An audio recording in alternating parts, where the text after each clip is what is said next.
My name is Amy. Currently, I live in my husband Bob's family home. Bob is always busy with work and is often away on business trips. As a result, he is seldom at home, and I live with my mother-in-law and our 3-month-old daughter.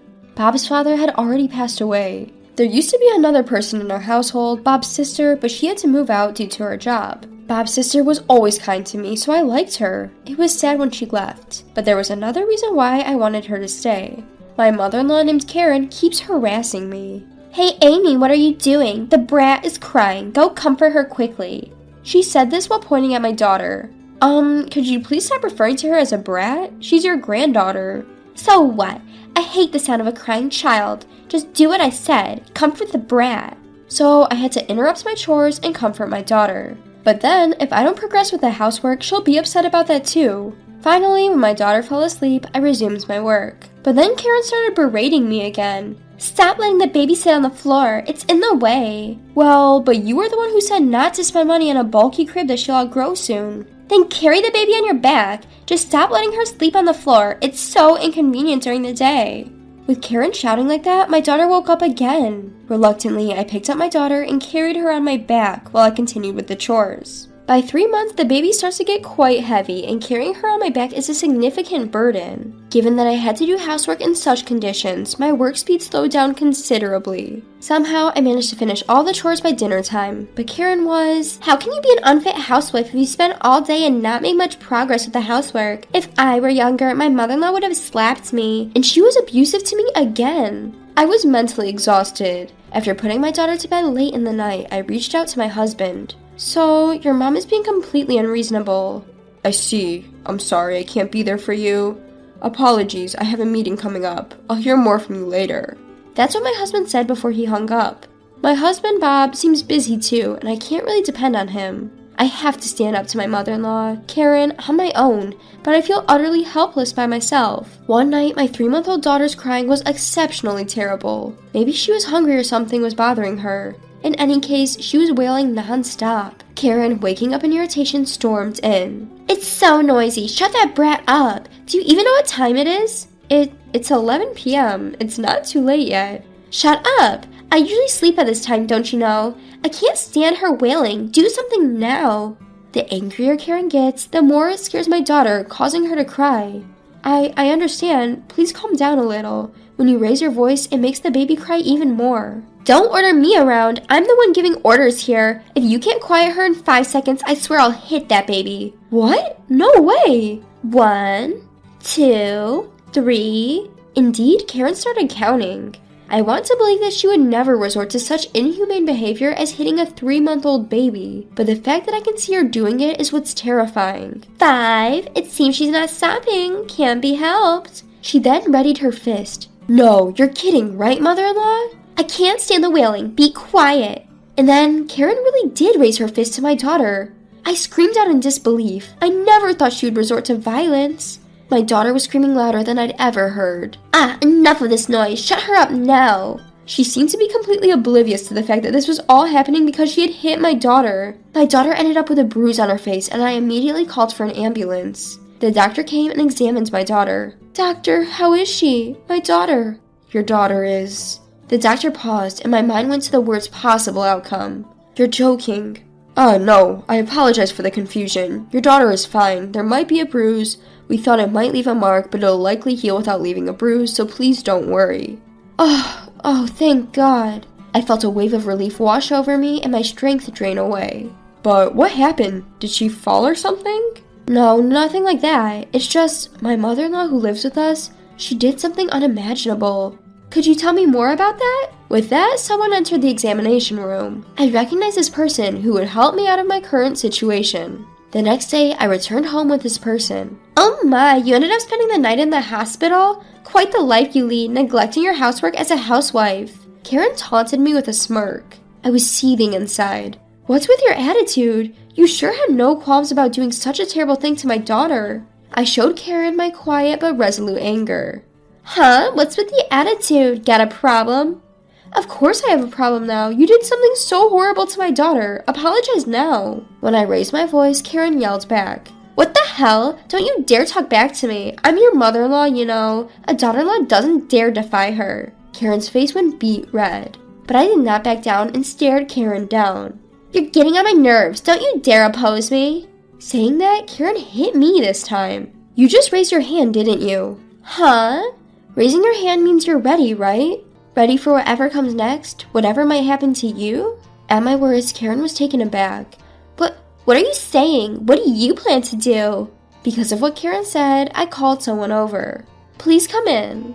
Upon that invitation, the person who entered was my sister-in-law, Rebecca. "Rebecca, why have you come back?" "I heard Amy's baby had to be rushed to the hospital, so I came as fast as I could." "What on earth are you doing to Amy and the baby, Mom?" Rebecca was quite furious. Seeing Rebecca so upset, even Karen seemed taken aback. And of course, she would be. After all, Rebecca is a lawyer. "Don't tell me you're going to do something as a lawyer just because I might have lost my temper." Karen trembled as she said this. "What are you talking about? It's obvious we'll sue, right? I've already told Rebecca that." "What? What are you thinking? There's no way I'll allow that." Hearing the word sue, Karen burst out shouting. I'm the one who wants to shout. I feel like I've aged dramatically from the scare of thinking my daughter's life was in danger.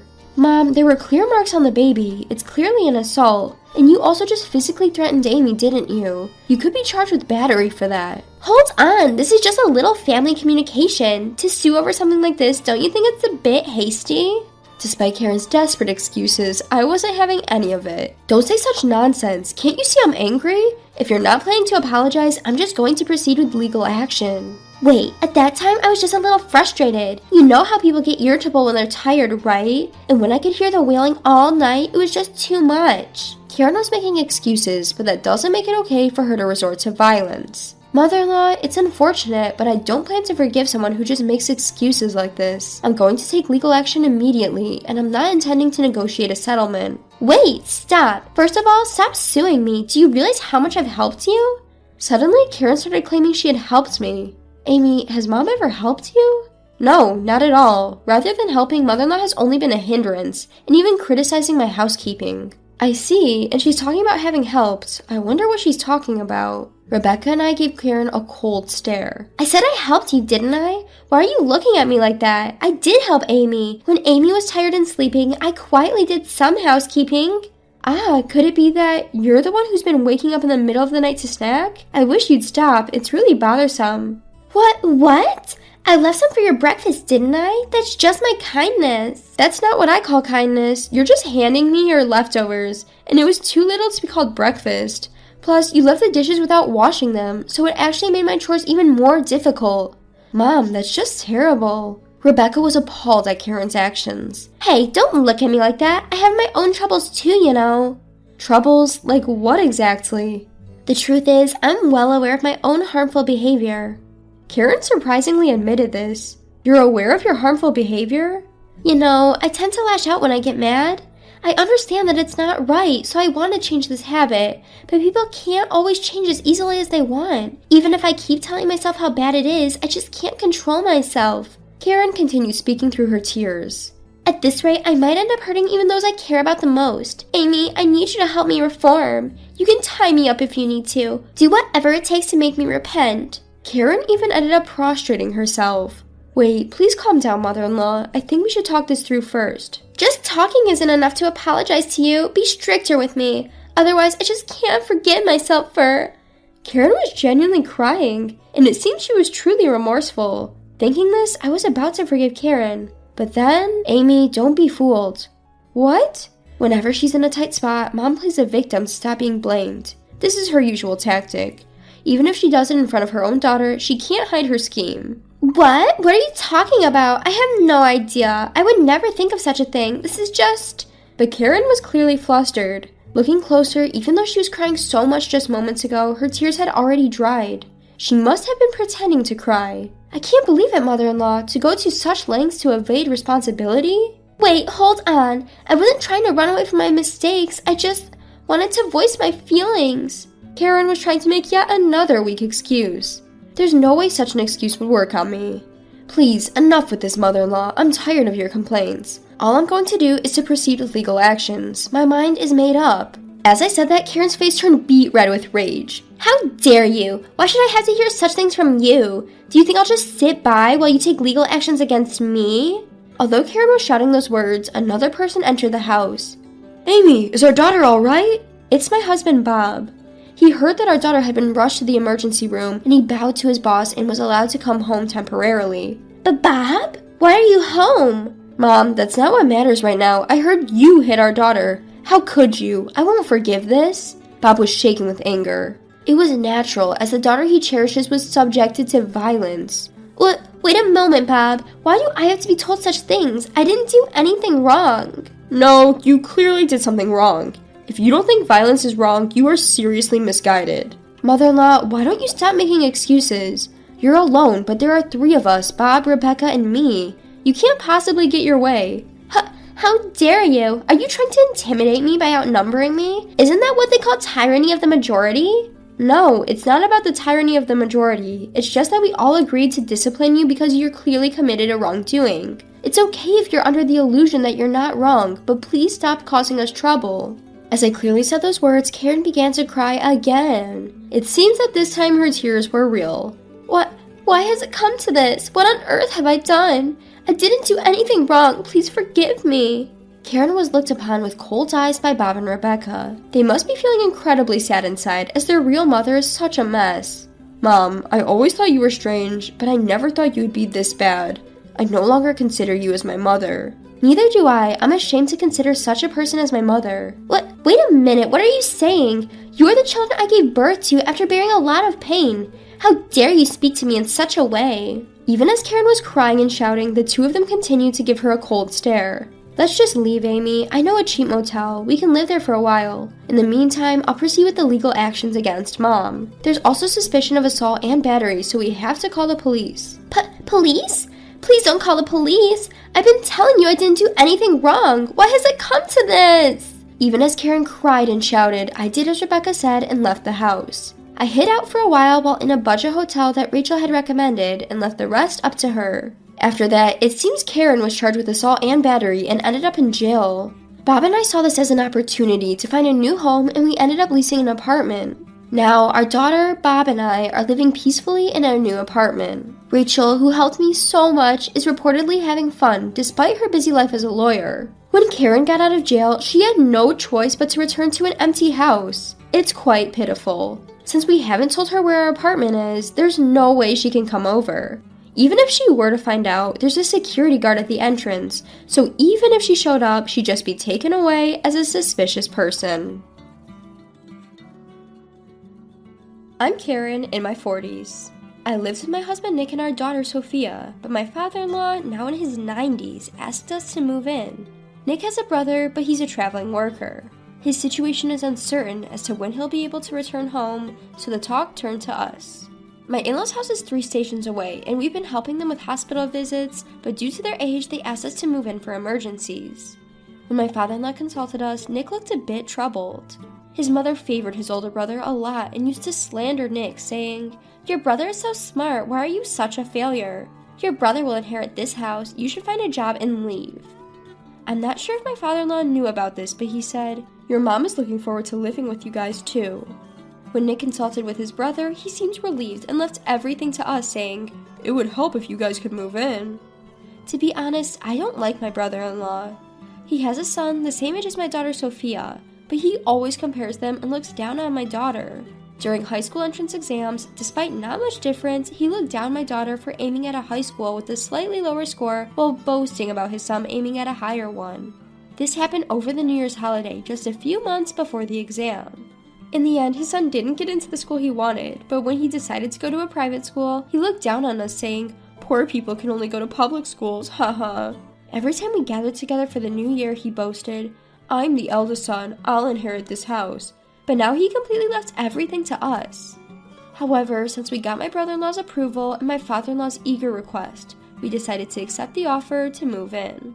Originally, we planned to sell the place we were living in once our daughter Sophia starts college and buy a new one for just the 2 of us, my husband Nick and me. But we decided to think of this move as just a year ahead of our schedule.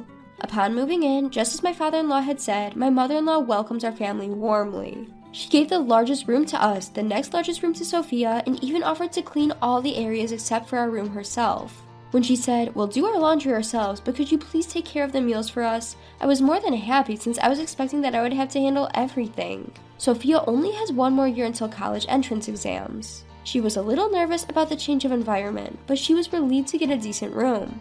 She seemed pleased to be able to use a larger room than before.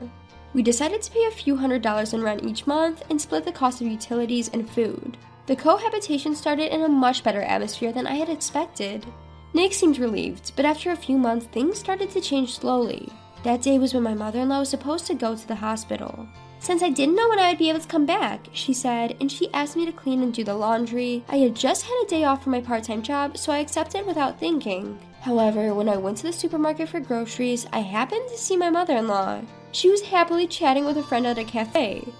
At that time, I thought it was okay once in a while, but it became not just once in a while after that day.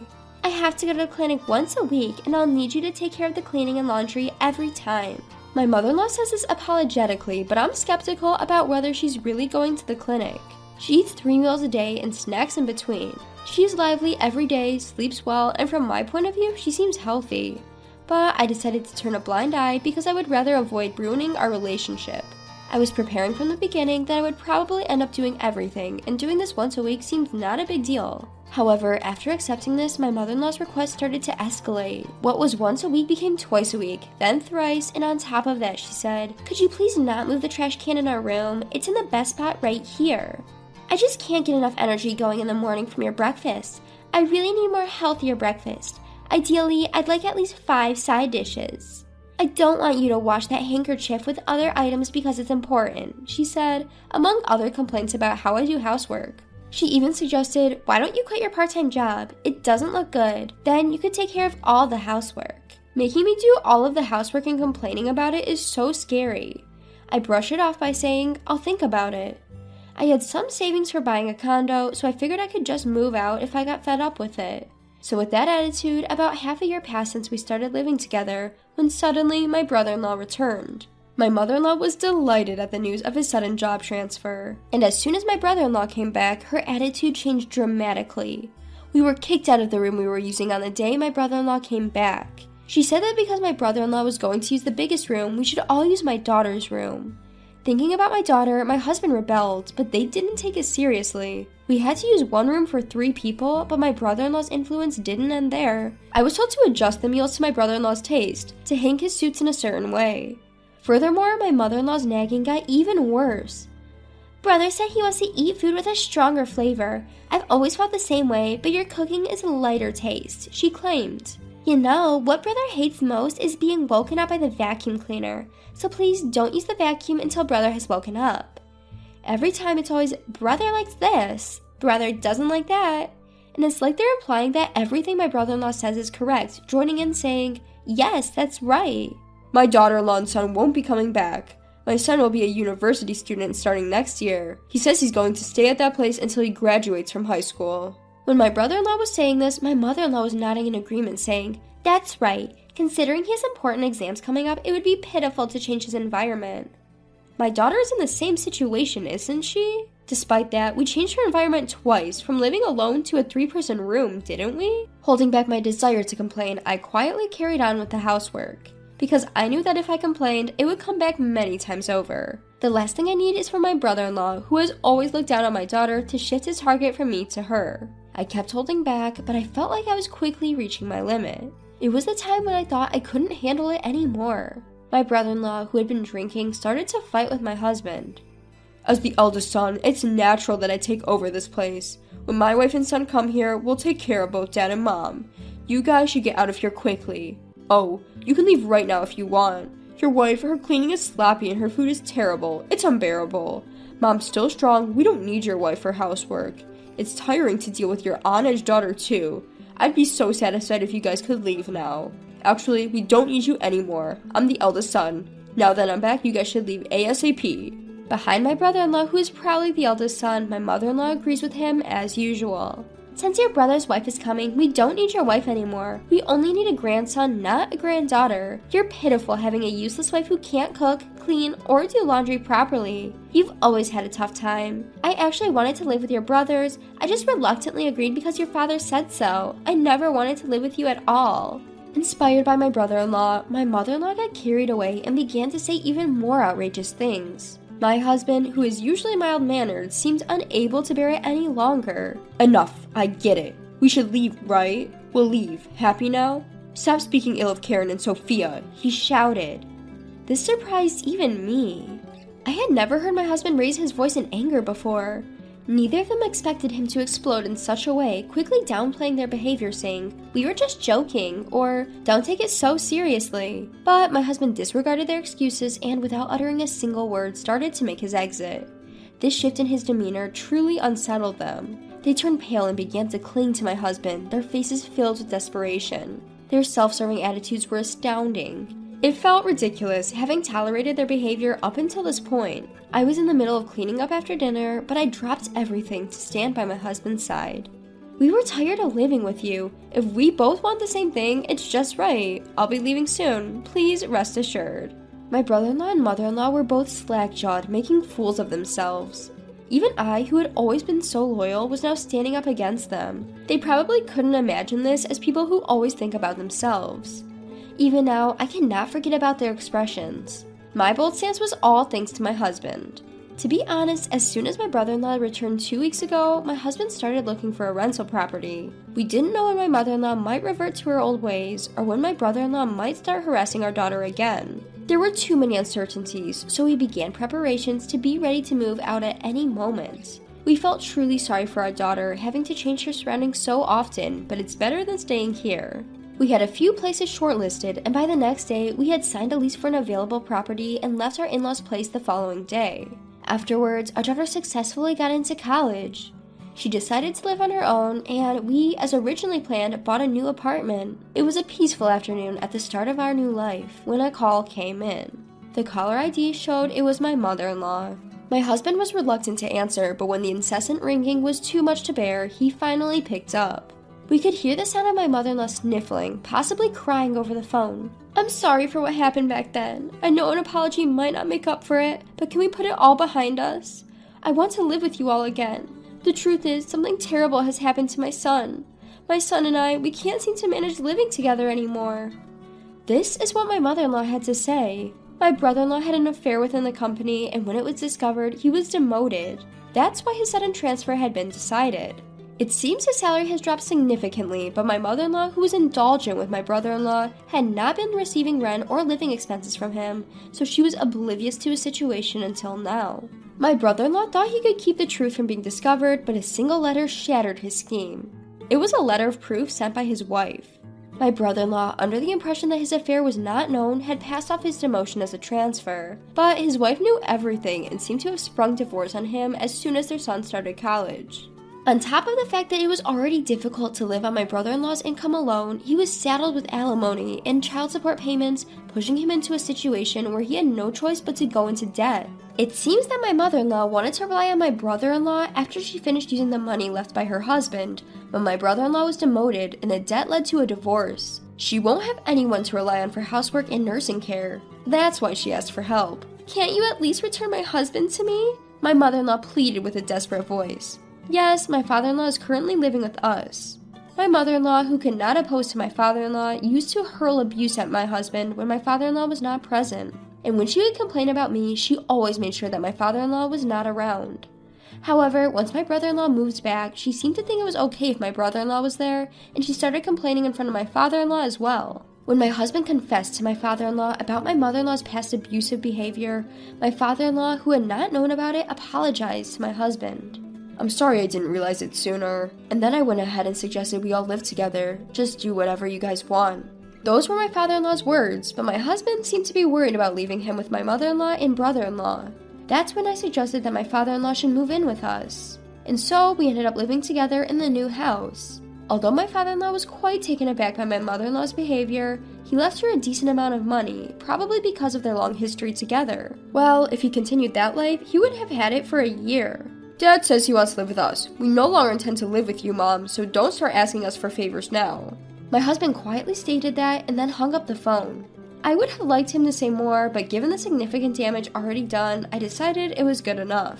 According to what we later heard from my father-in-law, my mother-in-law apparently started working part-time at a convenience store despite her old age. As for my brother-in-law, he was unable to repay his debts with just his regular job and seemed to be working extra hours, even during the night and on his days off, sparing little time for sleep. They seem to be enjoying their life of debt together.